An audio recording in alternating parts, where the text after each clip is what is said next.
Hi guys! Welcome back to my YouTube channel. This is Cecile. Kumusta kayo mga ka-anxiety ko dyan? Ano nga ba yung mga simptomas ng anxiety? Isa ito guys ay ang brain fog. Ito yung brain fog guys, parang nakakabaliw. Yung tipong nagsasalita ka tapos hindi mo na alam kung anong susunod na sasabihin mo. Yung biglang magba-block out yung isip mo. Mawawala ka sa track ng sinasabi mo. So that's brain fog. Naranasan ko lahat yan sa unang taon ng simptomas sa akin ng anxiety. Yung depersonalization, naranasan ko din dyan guys. Parang mababaliw ko talaga. Yung sobrang yung isip mo parang hindi na nag-function ng mabuti, na parang hindi na siya normal. Naranasan ko lahat yan guys. And then yung pagkakaroon ko ng parang mawawala ka sa concentration, naging part yan ng simptomas ko. And then yung mag-iiba yung panlasa mo, yung tipong parang yung lasa ng bunganga mo, feeling mo may parang metal or minsan may parang dugo, yung ganon yung panlasa ko noon. Feeling ko yung saliva ko, yung laway, ganon yung lasa niya. So noon natatakot ako, kaya madalas noon nagpapa-check up ako. So pagka nakakaranas kayo ng ganon guys, part yun ng anxiety. And then yung pananakit ng ulo guys, yung pananakit ng ulo na kasama yung liig, yung batok, kasama dyan yung pananakit ng liig mo na hindi mo alam kung stiff neck o sakit. Mamaya babalik na naman siya. Kasama yan sa simptomas ng anxiety. And then, next one guys is yung pag-uugong ng tenga or yung tinnitus na tinatawag. Yung pag-uugong ng tenga guys, kasama dyan yung pananakit din. Pag minsan, sumasakit yung tenga na parang puno ng tubig. Minsan feeling mo may tubig. Minsan feeling mo masakit yung kaliwa, minsan kanan, minsan dalawang tenga sumasakit. Feeling mo minsan kasama rin yung mukha, yung panga, kasama yan, sumasakit yan. Naging part yan ng simptomas ko. Kung nakakaranas kayo ng mga simptomas na ganun guys, huwag kayo matakot. And then, next one is yung mata. Yung mata guys, pag magpapa-check up kayo, sasabihin meron kayong sakit sa mata, magpapalit kayo na naman ng salamin. Papalitan na naman yung salamin nyo ng last year kasi nakikita doon blurred yung mata mo. So, yung pagbe-blurred ng mata, kasama yan guys sa simptomas ng anxiety. Actually, sa akin guys, naranasan ko pumunta ng mga ophthalmologist, optometrist. Minsan sasabihin, meron kang glaucoma, bibigyan ka ng gamot. And then the following years, o papalitan na naman yung salamin mo. So naranasan ko yan guys, kaya huwag kayong matakot sa mga nakakaranas ng ganun guys. Kung meron kayong anxiety, for sure pag meron kayong anxiety, nag-blurred ang paningin ninyo. Kaya yung mga taong nagda-drive guys, hirap yan pag meron silang anxiety, kasi pag minsan sumasakit yung ulo, minsan mahina yung tingin kasi blurred nga yung tingin mo. Yun naging part yun ng simptomas ko ng anxiety. Pag nakakaranas kayo ng mga ganun guys, huwag kayong matakot. And then next guys is yung pamamanhid ng kamay. Pamamanhid ng kamay, pamamanhid ng paa, kasama yan guys. Pati pamamanhid ng panga, mukha, kasama talaga yan guys sa mga simptomas ng anxiety. And then next guys is yung pananakit ng tiyan. Unang-una guys sa akin, naranasan ko yan noon bago pa lang ako magkaroon ng anxiety. Hindi ko pa alam yung anxiety. Noon, ang dami ko nararamdaman sa tiyan ko. Feeling ko minsan parang may diarrhea ako. Feeling ko minsan bloated ako. Feeling ko mataas yung acid ko. So yung pagkakaroon ng acid ng mga GERD, pagtaas ng acid natin or yung acid reflux, simptomas yan ng anxiety. So kung meron kayong mga acid, may GERD, magkasama yan guys, magkakaroon talaga kayo ng anxiety. So naranasan ko lahat yan guys. Nag-take ako ng mga gamot noon kasi binigyan ako ng prescription para sa acid, pero afterwards bumabalik din yung acid. So pag meron kayong anxiety, nakakaranas ka talaga ng acid or acid reflux. So huwag kayong matakot guys. Importante maging aware kayo sa mga kinakain ninyo, sa mga bawal. Pag meron kayong pag mataas ang acid ninyo or may acid reflux kayo, wag kayong kakain ng mga bawal or umiwas sa mga matataba, sa mga too much sugar, umiwas kayo sa mga ganon, sa mga spicy food. So, yan is isa sa mga naging simptomas sa akin. Yung tiyan parang naging ordinary na nasakit sa akin kasi madalas dati sumasakit yung tiyan ko kasi sa acid and acid reflux. And the next one, guys, is yung pananakit ng likod. Pananakit ng likod, ng kasukasuan, naging part yan ng aking simptomas. Yung pananakit ng likod, guys, na paulit-ulit, kahit na magpamasahe, magpa-physical therapist, hindi yan matatanggal just because of anxiety. Magkadugtong yan, guys. Pag meron kang anxiety, meron kang sakit sa likod, sakit sa upper back and lower back, meron kang mararamdaman dyan. Minsan, feeling mo ang bigat ng likod mo, feeling mo meron kang nakakatawa, guys, feeling mo minsan may parang problema ka sa lungs kasi sa sobrang sakit ng likod mo. So, guys, make it sure na nagpapacheck up din kayo. Kasi sa akin, guys, dinanas ko talaga yan. Sobrang sakit ng likod. May feeling mo yung akala mo hindi ka natulog. So, sobrang sakit ng likod.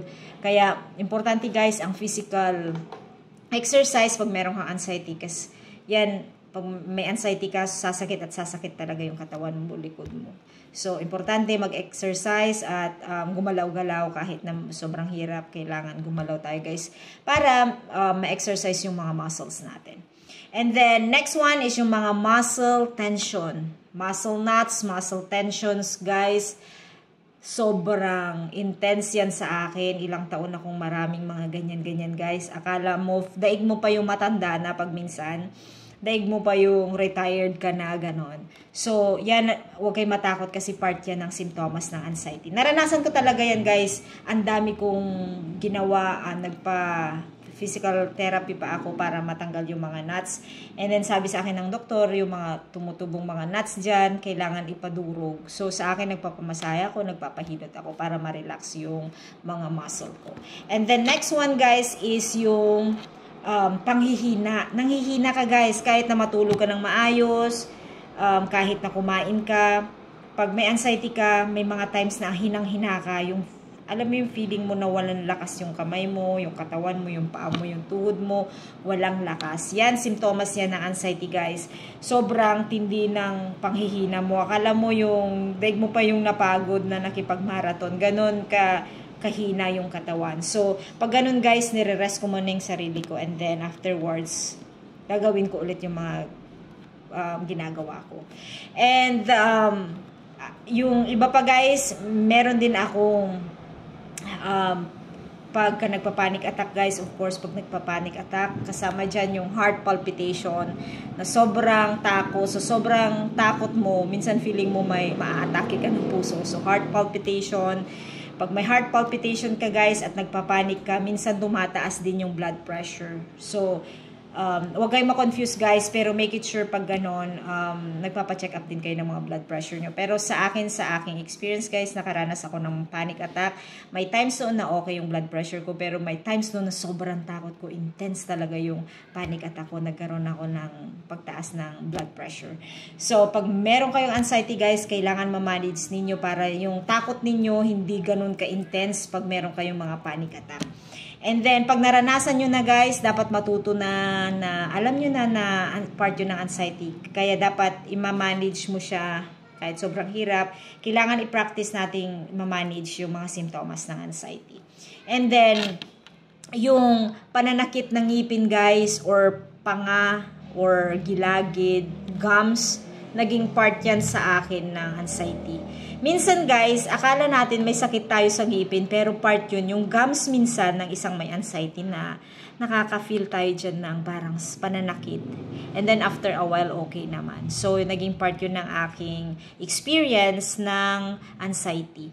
And then, next one, guys, is sa mga babae. Yan, guys, pag meron kang period, bago magkaroon ng period, sobrang sakit ng balakang, sobrang sakit ng tiyan, minsan nagkakaroon ng diarrhea, naging part yan ng symptoms ko ng anxiety. So, pag meron kang anxiety, pag monthly period ka, mostly sa mga babae, nakakaranas ng intense anxiety symptoms before ng period. So, ako guys yan, parang naging regular or usual na sa akin yan. So, pag meron kayong mga nararanasang symptoms na ganun before the period, huwag kayong matakot kasi part yun ng anxiety symptoms. And then, next one guys is yung pagkakahilo. Pagkakahilo guys, kasama ang vertigo. So, part yun ng journey ko sa anxiety symptoms. Kung meron kayong pananakit ng or pagkakahilo, pagka naglilinis kayo or nagluluto kayo, kahit na anong ginagawa ninyo, part yun ng anxiety. So, yung mga 24/7 guys na nahihilo, sobrang hirap talaga yan guys kasi naranasan ko yan. Minsan ang lakas ng takot ko pag ganun. Yung hilo, yung maglalakad ka, tatayo ka, mahihilo ka, yung feeling mo. Kasama yan guys yung feeling mo, yung mahihilo ka tapos blurred yung paningin mo. Sobrang ang sama talaga ng pakiramdam ko pag ganun. Ang hirap i-manage guys. Pero ako guys, tumatayo pa rin ako.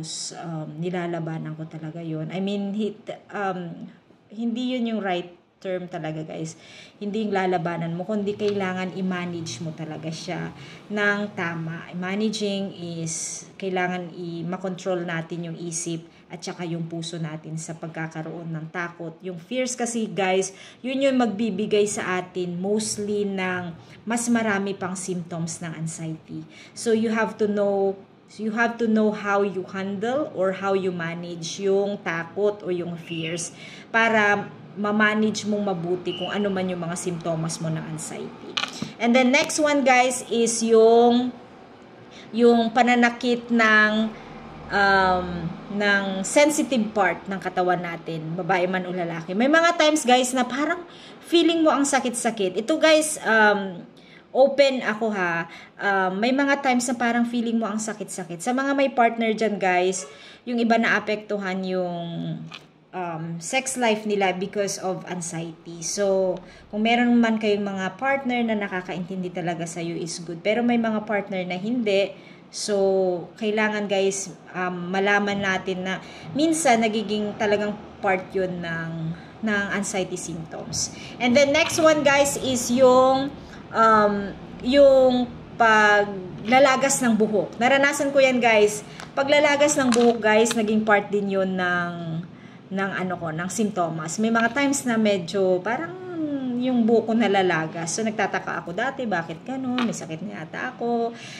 Okay, so may mga iba-ibang explanation. So ako naman guys, nag-google ako. So hindi talaga maganda guys yung kung ano-anong mga ginugoogle nating mga sakit. So, kung alam nyo na may anxiety kayo, part yun ng simptomas ng anxiety. Sa babae guys, kahit pag na-stress ka or may depression, anxiety, meron kang mararanasang paglalagas ng buhok because of yung response yun ng katawan natin. So, make it sure na mataas yung immune system natin. So, make it sure na kumain ng masustansyang pagkain para tulungan natin yung physical natin para maging healthy din yung mental natin.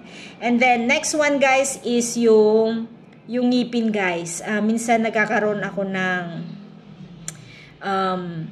pagdurugo ng gilagid. So, pag nagbabrush ako, nagiging sensitive ako dyan. So, yun naging simptomas ko. And then, next is yung pagiging sensitive ko sa pang-amoy, pagiging sensitive ko sa pang-amoy ko guys. Ako dati, hindi sa takot kundi very sensitive ako nun sa naamoy ko. Pati fabric softener, ayokong gumamit na nun. Mga usok, mga alikabok, na dati naman hindi naman ako maselan Hindi, kasi probinsyana ako, hindi naman ako maselan sa ganun. Pero nung nagkaroon ako ng anxiety guys, naging sensitive ako sa mga pang-amoy. Yung mga pang-body spray na dating ginagamit ko, may mga times na nung nagka-anxiety ako, ayaw kong maamoy yung mga yun. So, very sensitive ako sa, kahit noon guys, pati yung nagpiprito dati, nung unang taon ko ng anxiety, ito nakakatawa na sobrang hirap sa akin kasi pag may nagluluto ng pinirito dati, may nagluluto, nagigisa ganon. Ayaw na ayaw ko talaga nung maamoy. Kasi yun yung naging simptomas sa akin nung unang mga taon ko ng anxiety, naging sensitive ako. But eventually, na-manage ko na siya. And for now, parang naging usual na. So, kung gusto mong bumalik guys yung dati, kailangan i-manage mo. And then, make it sure na kumakain kayo mabuti, nagtitake kayo ng vitamins, proper vitamins, and then proper exercise. And then, of course, yung pananalig nyo sa Diyos. Very spiritual, can help you also to recover yung journey ninyo ng anxiety. And then, guys, yung isa pa sa mga simptomas, guys, yung pagkakaroon ko ng pagka meron kang ginagawa, meron kang ginagawa and then afterwards parang makakalimutan mo na. So nagiging makakalimutin ka, ganon. Yung sobrang feeling mo, ang tanda mo na, nakakalimutan mo na yung mga gagawin mo. So yun naging part ng anxiety symptoms ko guys. So kung meron kayong mga symptoms guys na nararanasan, huwag kayong matakot, part yun ng anxiety and makaka-recover din kayo kagaya ko, kagaya namin na nag-share ng mga experience ng anxiety. So pag meron kayong mga question guys, just leave your question or any comments sa comment box below para masagot ko yung mga katanungan ninyo. I'll see you guys on my next video. Bye!